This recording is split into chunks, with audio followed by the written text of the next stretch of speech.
suplementação. Esse é o tema do programa Pense Saúde de hoje.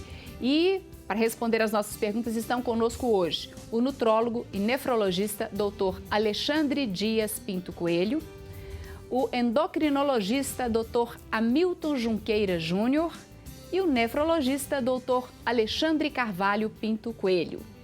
E a gente gosta que você envie sugestões, comentários, mande e-mail para a TV Horizonte. E você pode fazer isso pelo nosso Facebook, mandando mensagem no nosso Facebook, na página do Facebook da TV Horizonte, ou através do nosso e-mail, que é saude@tvhorizonte.com.br. E eu agradeço, então, mais uma vez, agradeço ao doutor Hamilton, que veio fazer parte aqui da nossa mesa de debates, a presença.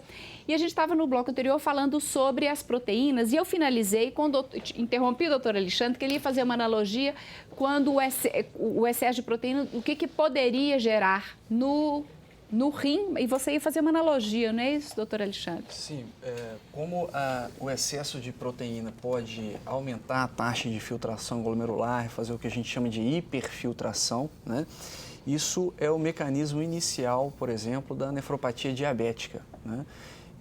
Então, como não existe ainda estudos acompanhando esses pacientes saudáveis que fazem suplementação de proteína acima do que seria o indicado, a gente pode supor, a gente pode inferir que esse mesmo processo inicial da nefropatia diabética pode estar acontecendo e a gente não sabe ainda quais são os riscos, né, advindos disso daí.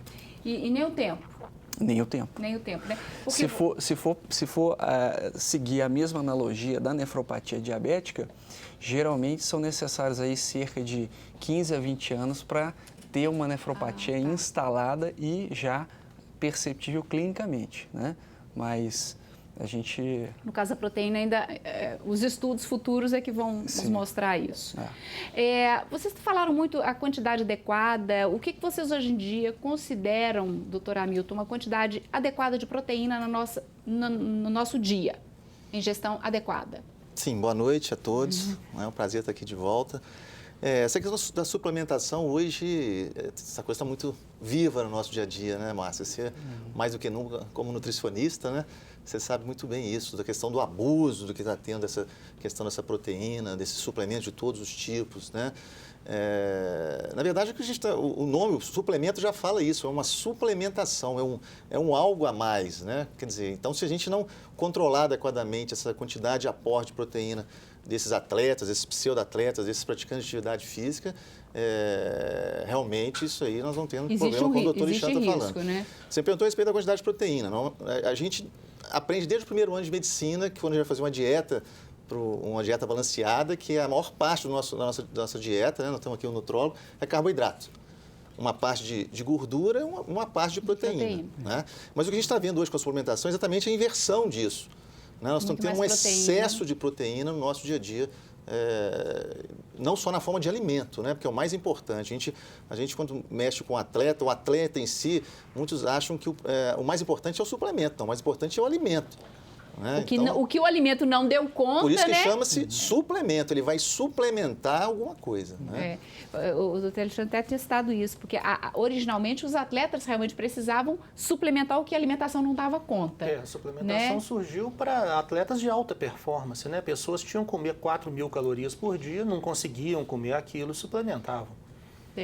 Pois então nós vamos acompanhar uma matéria mostrando alguma coisa disso, de pessoas que começam a fazer atividade física, às vezes sem orientação, porque o mercado, na verdade, o mercado brasileiro de suplementos, ele cresce em média 25% ao ano, segundo dados da Abenutri, Associação Brasileira de Empresas de Produtos Nutricionais. O faturamento do mercado global de suplementos ultrapassou os 200 bilhões de dólares em 2014. E atualmente, então, os grandes postos de suplementos têm venda livre na internet, farmácias, lojas especializadas e supermercados. Por isso, é importante que as pessoas tenham orientação adequada na hora de buscar esse auxílio, na hora de usar esses suplementos. Vamos acompanhar. Aos 22 anos, o educador físico Ricardo Ribeiro decidiu se matricular em uma academia de ginástica. O objetivo era o mesmo que motiva muitos homens: ganhar massa muscular. Que eu comecei a treinar, Aí eu fui, só que eu não tinha muita orientação em relação à alimentação. Eu comia desregrado, eu busquei um nutricionista. Nesse processo, quando eu comecei, foi um pouco mais difícil, porque eu tive que mudar a minha alimentação toda. Eu comia bem ruim mesmo. Aí mudei tudo, aí eu comecei a ver resultados. Hoje eu consigo manter uma dieta melhor do que meus treinos são melhores, meus alimentos são pesados, eu peso todas as minhas refeições, eu monto as minhas marmitas por dia. Então, hoje está legal, hoje eu consigo me manter com os resultados que eu buscava. Ricardo logo percebeu que para o resultado aparecer é necessário acompanhamento nutricional. É o que reforça a nutricionista Carmen Zita. Geralmente, assim, o que a gente considera legal é o nutricionista estar prescrevendo a partir do momento que ele sabe antes equilibrar a dieta, né, fazer um cálculo dietético, o cálculo entre carboidratos, proteínas, lipídios, aquela distribuição entre os nutrientes calóricos e ao longo do dia, e aí sim saber se precisa e o que precisa. Segundo Carmen, é aí que o profissional vai avaliar se existe a necessidade de suplementar a dieta. O problema que a gente tem é que a suplementação é vendida livremente. A partir do momento que a pessoa tem na loja, ela tem disponibilidade, né, disposição de comprar ou tem vontade de comprar, ela de fato vai até a loja e compra de acordo com o que ela acha importante para si mesma. Pensando nisso, o atleta Luiz Carlos Silva, que também faz acompanhamento nutricional e físico, decidiu estudar educação física e também pretende formar-se em nutrição esportiva. Ele adverte. Eu também recomendo a nutrição, porque a nutrição é uma coisa que ela complementa o seu dia a dia de esporte, em resumo, musculação. Pô, a galera que está começando a treinar, primeira coisa, busca uma academia que tenha um profissional de educação física. Segunda, dieta. É essencial. Ela faz parte de 70% do todo que o cara vai fazer. Tem que fazer dieta, não tem como. Achar que viver de suplemento vai ficar forte é o maior erro que ele vai cometer. Tem que comer, você é o que você come. A nutricionista Carmen Zita concorda e ainda faz mais um alerta. Eu gostaria de alertar as pessoas que, às vezes, mesmo uma prescrição profissional, ela está vindo muito carregada de suplementação e para a pessoa desconfiar, se houver excesso de suplementos e a indicação de uma loja específica ou de uma farmácia de manipulação específica, isso pode haver, talvez, um interesse do profissional em ganho de comissão. Isso é uma coisa para alertar a população, porque às vezes a pessoa não precisa de tanta suplementação assim. Se estiver sendo indicada apenas uma loja, apenas uma farmácia de manipulação, é melhor observar, né, se realmente há necessidade de tanta suplementação.